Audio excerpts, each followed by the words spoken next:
On croit voir double. Remarqué parmi la pléiade de personnalités présentes au dîner d'État donné en l'honneur du président des États-Unis, Joe Biden, et de sa femme Jill, le frère d'Emmanuel Macron ressemble comme deux gouttes d'eau à son aîné.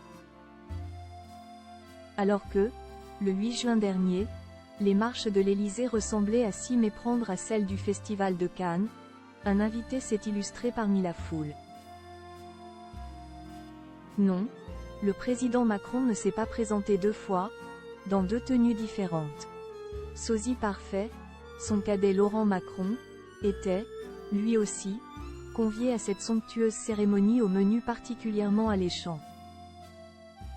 Accompagné de son épouse Sabine, le frère de l'exécutif était vêtu d'un élégant smoking noir et n'avait définitivement rien à envier aux célébrités assises à ses côtés.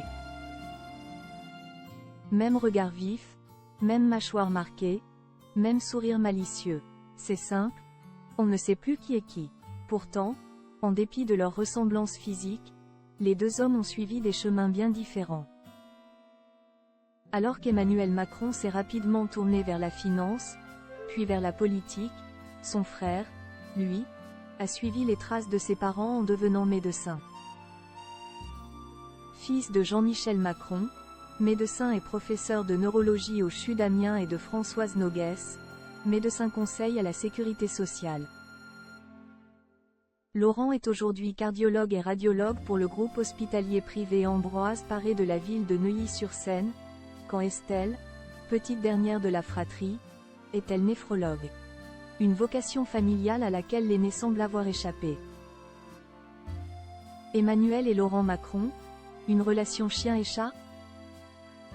Alors qu'en 2019, Laurent Macron avouait à Closer ne pas être proche de son frère, le qualifiant de « vague cousin » et insistant sur le fait que tout le monde, lui, casse les pieds avec ce mec. La situation entre les deux hommes semble aujourd'hui s'être apaisée. On les a notamment vus très soudés dans les tribunes du Stade de France lors de la finale de la Coupe de France le samedi 29 avril 2023. Ou encore particulièrement complices le jour de l'investiture d'Emmanuel Macron à l'Élysée, en 2022, où les deux frangins se sont chaleureusement serrés dans les bras. Avec cette invitation à dîner, le président fait-il un pas de plus vers son jeune frère ?